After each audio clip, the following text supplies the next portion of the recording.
Alright,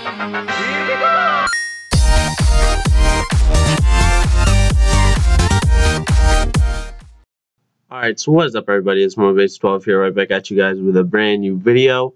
And welcome back to another Philadelphia Eagles impressions video. But before I get to that, I just want to thank all 1,000 of you guys, because we just hit 1,000 subscribers on this channel.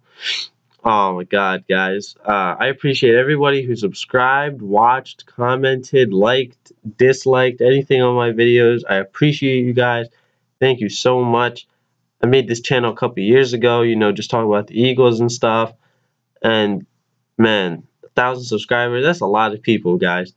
But yeah, so thank you so much. Anyways, let's get into the video. Eagles played a great game yesterday, and I'm talking about the first stringers basically, because the other guys really didn't play as well. But as usual, let's get into the pros of the game. So first up, Sam Bradford is on fire. My man was 10 for 10 for I think 150 yards and 3 touchdowns all in the first quarter. And I don't even think he played the whole first quarter. I think he played like most of it. But anyway, Sam Bradford was deadly accurate yesterday. He put balls right where they had to be, only where his receivers could get them. He took some shots, but still got right up and celebrated his team. Like when he threw a touchdown to Trey Burton, he took a huge shot, but he got right up, celebrated with him, and delivered a bullet. This guy has some of the greatest arm strength I've seen so far, and he is deadly accurate. So Sam Bradford is looking good. Next up, the D-line was stuffing the run. Fletcher Cox, Benny Logan, Eddie Lacy, James Starks could not go nowhere in the run game. Really, really good in the run game. Those guys, we already knew that, but they just want to prove that to us again. Tight ends, running backs, we were all beating their man last night. Whether it was running backs beating linebackers or tight ends beating defensive backs or linebackers, whoever you put on the tight ends, the running backs, they were not stopped. They could not be stopped. Brent Celek was balling. Darren Sproles was balling in the receiving game. So was Jordan Matthews. Nelson Aguilar is a little quiet today, but I still think he had a catch. So good game by the receivers, tight ends, running backs in terms of passing. And then DeMarco Murray, Ryan Matthews, and Darren Sproles were burning the defense last night. It was insane. Murray would be breaking tackles, Matthews would be stiff-arming them, and Sproles would be killing them with just straight speed. These guys were balling last night. Really, really good performance by the running backs.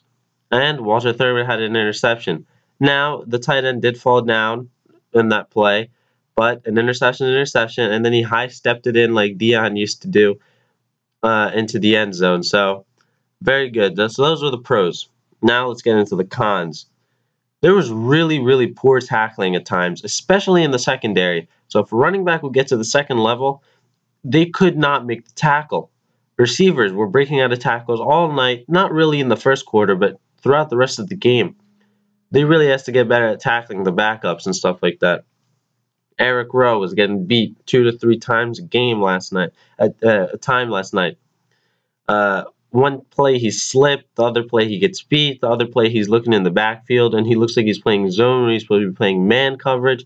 So Eric Rowe, I mean, it's good to have him out here now for experience so we can learn from this stuff in the preseason, because this stuff will not fly in the regular season. There was a severe drop-off when the third stringers got onto the field. Now, I know what some of you may be thinking, well, who cares about the third stringers? Well, you're going to care about them an awful lot if, and this is very common in the NFL, your starter and your backup go down with an injury, and then boom, in comes the third stringer. Now, obviously, there is going to be some drop-off, but last night's drop-off was very severe. I even thought the Packers were going to come back last night. So, yeah, third stringers, the depth is good, but they need to step it up a little bit. The secondary gave up a couple of big plays. I counted 3 big plays where they gave up 20 or more yards. They weren't deep bombs. They were sort of underneath passes, and then the secondary just wouldn't make a tackle. And this is against the first stringers and the second stringers as well. So, yeah, I remember there was like a 3rd and 20 or something like that, and they still got the first down. So that's not good. It's not going to fly against Atlanta.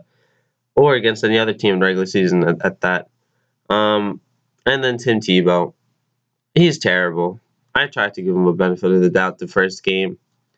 But there are receivers open if they show the camera angle on the replay to see what Tebow's looking at. And the receiver's running open. He just decides to run or to, I don't know, man. And he had a fumble for the second time that looked very similar to the one he had in the first game against the Colts.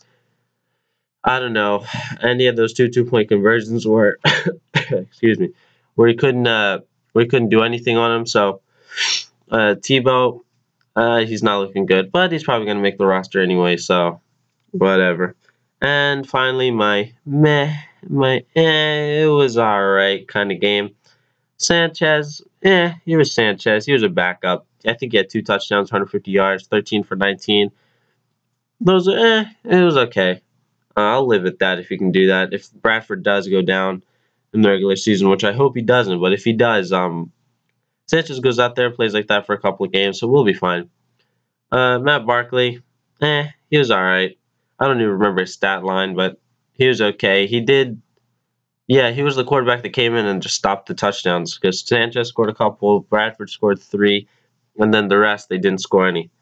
And then finally, Kip Smith, the guy I hate, Kip Smith, the backup punter.